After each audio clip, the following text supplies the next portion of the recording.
Welcome to Roscoe Squeeze Off, the podcast. It's your boy Roscoe Squeeze Off of the show on the go, which, when I do my sports thing, it's just me by myself. And I happen to be the world's foremost authority on all things that matter. Usually a dude riding around in his vehicle talking about sports. So what I want to talk about today was the Errol Spence and Danny Garcia fight that they're trying to put on here. Actually, I have been very, very against the boxing, just the whole boxing landscape for fight making.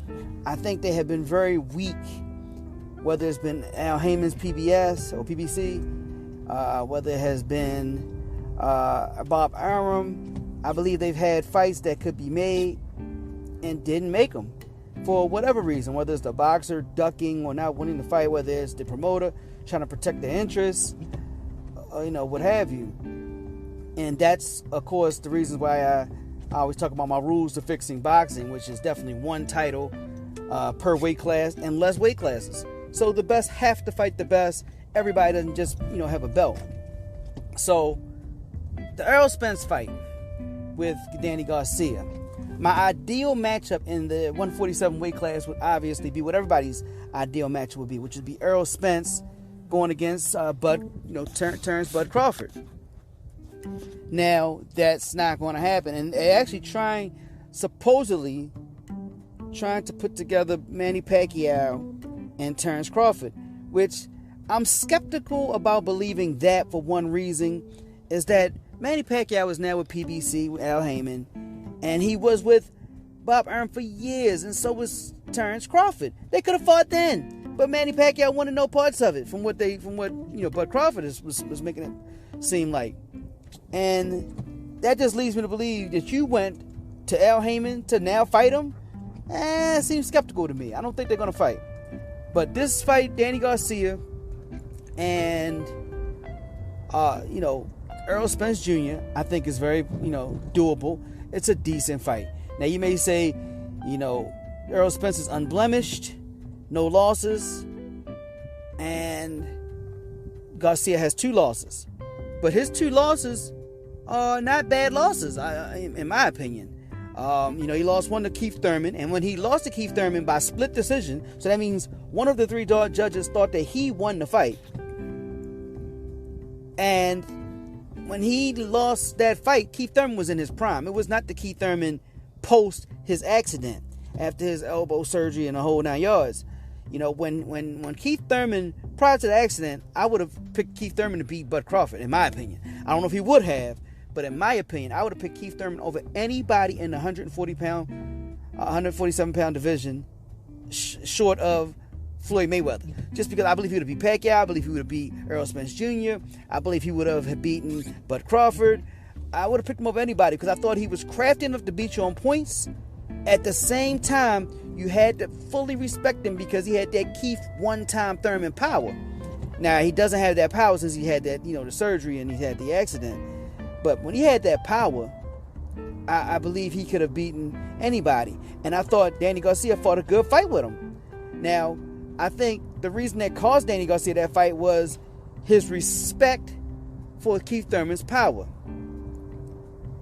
So, you take that one loss to Keith Thurman. He also lost to Sean Porter, and they get a unanimous decision. He did not fight his best fight there. And everybody can't fight Sean Porter's style. That bull in a bull in a bar type of style that he has, right up in your face, head all on your chin. Everybody is not going to look good on that. And I think he didn't look good. I think he needed to be more aggressive. Come on. Errol Spence Jr. did not look good fighting Sean Porter. Like I said, that bull in a bar style, man. He's just right in your chest. Everybody's not going to look good with that. So, Errol Spence has pretty much looked good against everybody's fault except for Sean Porter. And that's their common opponent. He did beat Sean Porter. And I believe it was split decision. It may have been unanimous. I meant to look that up in a moment. But he did get the win by decision. And that being said, he should win this fight. Errol Spence should win this fight. if you look at it by just intangibles and measurables, the measurables is height. He has the height advantage. He has a 4 to 5 inch reach advantage. Like, he has a severe reach advantage. He may have the power advantage.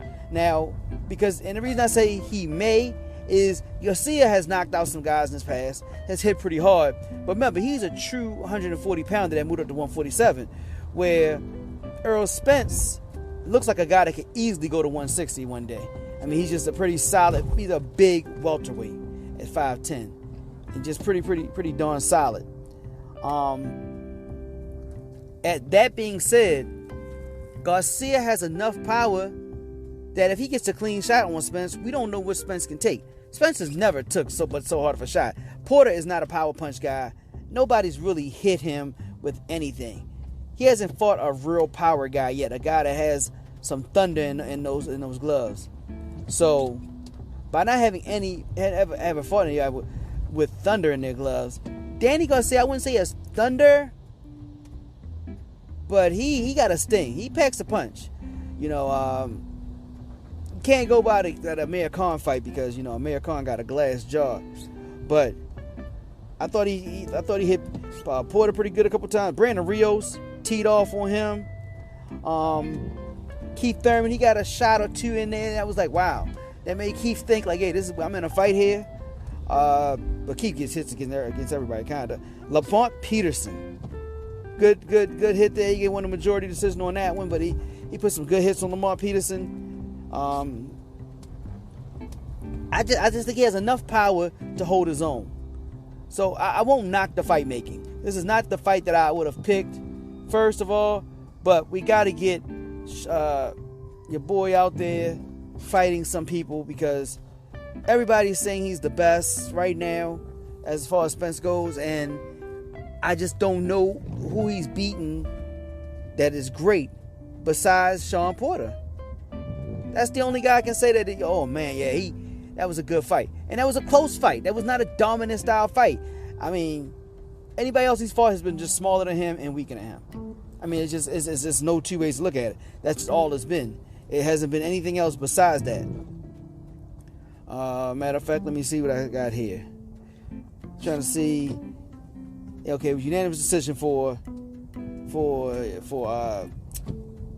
Porter over. Oh no, it was a split decision. Okay, so Spence won by a split decision over Porter. So once again, that was still one judge thinking that Sean Porter won the fight, and I thought it was a very close fight. I thought Spence won the fight, but not more than a round or two. So by that fight being so close, and also a close fight with Danny Garcia, which like I said was not his best fight. I mean, and styles make fights, so you can't really go by that. But I just think this is not a bad fight. I mean, I would like to see Pacquiao maybe because of his ability to knock guys out. I mean, it's not the same as what it used to be, but his movement, I would love to see him against Spence, I should say. After Manny Pacquiao's impressive performance against Keith Thurman, which is not as impressive as it used to be because, like I said, Keith Thurman no longer has knockout power. But if you're going to make a fight and you're trying to be out, what Al Heyman does is protect his guys, I think he's thrown Danny Garcia out there. Like, hey, sink or swim. And this is a fight that Errol Spence should win. I think that's kind of how he's going into it. We're going to go ahead and push forward on Spence, who is 30 years old, coming out of a car accident himself. Supposed to be okay, but you never know because Thurman came out of an accident, but of course he had more severe issues and he missed almost 2 years of boxing. But Thurman has never been the same since his car accident. I mean, he's nowhere near what he was when he was Keith one-time Thurman. Now he's Keith, hope for a decision, Thurman. If you haven't heard about Anchor, it's the easiest way to make a podcast. Let me explain. First of all, it's free. The creation tool allows you to record and edit a podcast right from your phone, tablet, computer, what have you. Anchor will distribute the podcast for you so you can be heard on Spotify, Apple Podcasts, Google Podcasts, and many more. You make money right from your podcast with no minimum listenership. It's everything you need to make a podcast in one place. All you have to do is download the Anchor app. Go to anchor.fm to get started. Once again, that's anchor.fm to get started making your own podcast today.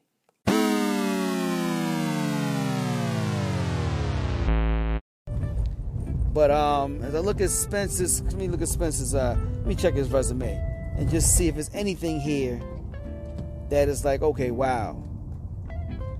Like I said, Danny Garcia, hopefully he'll have that fight. The Mikey Garcia fight, I don't give him credit for that. I mean, yes, he did. I give him credit for winning the fight, but he's winning the fight that he should win. Mikey Garcia moved him from 135 pounds to 147 directly. He was so much smaller. I mean, he was fighting his kid brother in there or something. It was like a child compared to a man. And Garcia needs to go back down because he's great at his weight class. 12 pounds more, he was not great at all. It was nothing special. He fell short of anything spectacular, and anything that would be anyway considered impressive. Who else he has here? Lamar Peterson. Yeah, he beat him. Lamar Peterson past his prime long past his prime. He beat a smaller Kell Brooks again, who just came off of a broken orbital bone from fighting Triple G. Let's see what else he's got. Bundu, Chris Algieri, no power. See, I think he's pretty much fought guys that have no power. Honestly, I don't see anybody here that can knock him out. Like nobody. Lamar Peterson is not a power guy. Ocampo is not a power guy. Garcia was smaller. Mikey Garcia, I should say. He was 39-0, but he was much smaller, coming from 12 pounds down. Danny Garcia was actually going to be the hardest hitting guy he's ever fought. So I'm just not fully sold on the resume of Errol Spence Jr. Everybody keeps talking about these, it's kind of like the Charlo brothers, and I don't know if you've ever heard me rant about those guys. I don't think they fought anybody, like literally nobody. If what made Ali great, what made Sugar, why do we call Sugar one of the best? Because he beat Marvin Hagler, Thomas Hearns, Roberto Duran, bam, and a bunch of other guys in between. But you beat the major figures of your time, and you beat most of them in decent fashion. Same thing with Ali. He fought Ken Norton. He fought George Foreman. He fought Joe Frazier. He fought he fought the Ronnie Lyles. He fought the best guys of his time period. Floyd Patterson. He didn't miss anybody. He didn't miss anybody. You know what I'm saying? If somebody was a good fighter back then or had a title, he beat him. It's no guesstimate. It's not, I wonder what he'd have done against these guys. And that's the problem I have with Errol Spence right now. I haven't seen him fight anybody who I think is a major threat to him yet. Sean Porter was never a major threat. He could have beat him because of his style of fight, but he couldn't hurt him. He doesn't hurt anybody. He doesn't lay people out. That's not what he does. He smothers you and he, like I said, bull in the bar. Garcia is his best bet, but he's still a smaller guy. Just my point. I think this fight goes the distance. I think this is going to be a closer fight than we expect. I think Errol Spence should dominate the fight. I think he has the tools, the reach advantage. He should dominate the fight. I don't think that's going to happen. I think he'll be cautious. You know what I'm saying? And I think that's important. I think he doesn't want to take a big hit. He's going to control the fight with his jab. I believe Garcia could try to set a few traps. If Spence can follow through with his punches, follow through with his power punches behind the jab, then that's where it's going to be a mismatch. That's where it could be a mismatch. I don't know if that's going to happen. I don't think that's going to happen. Like I said, anything's possible. But let me see if I can pull up the tail of it. Can I get the tail of? I thought they had the tail of the tape on this thing already. I wanted to take a look and see their measurables against one another. But they're trying to do the fight in November. My opinion, Spence is going to win this by a majority decision. It could be a unanimous decision. He's going to win by decision. I don't know how he's going to win. I don't see him knocking out Garcia. Here it is, right here. 32 to 30. So it's only 2 years age difference.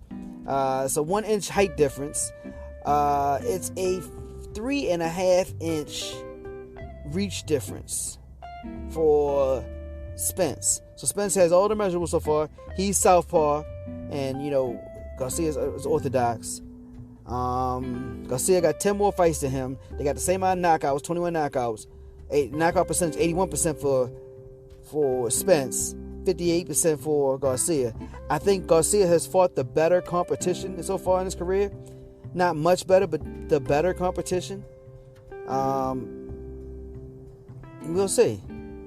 He's got 5 years on him in fighting career. 120 rounds to 258 rounds. Garcia has more rounds. So, like I said, right now, I'm going to go with Errol Spence. I think he should win Young coming up, but I think it's going to be a close fight. I really believe it. I do not believe this will be a fight of domination at all.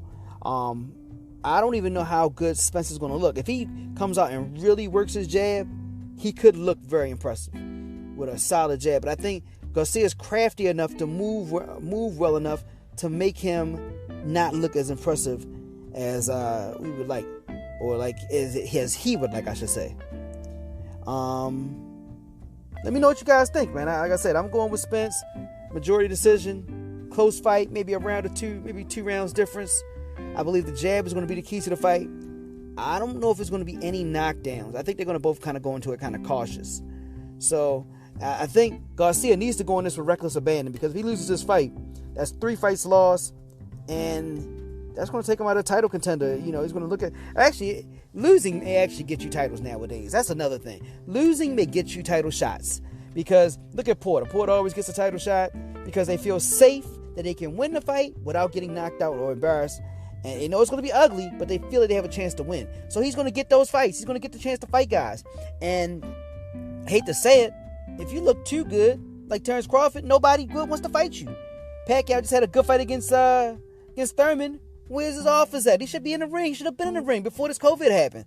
You know, and it should be people clamoring to fight him. Now he has to go back to his old label mate, his old promoter, to try to fight against Crawford. Now, when you went over to PBC with Al Heyman, and you can't fight any of those guys he has a ton of guys.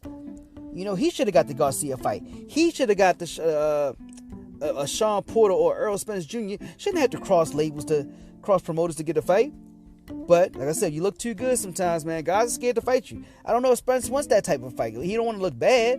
If he keeps looking good against guys that he should be, he'll keep making way more money. To fight somebody too good, make a bunch of money in one shot, you're not going to get Mayweather money, so you'll get $5 million, whatever you get. But if you lose, then boom, your money is much lower then at that point. So I think the key is just to keep him fighting guys that he should be and be able to pass by. So he'll be able to pass by Garcia, I believe. Won't look too impressive.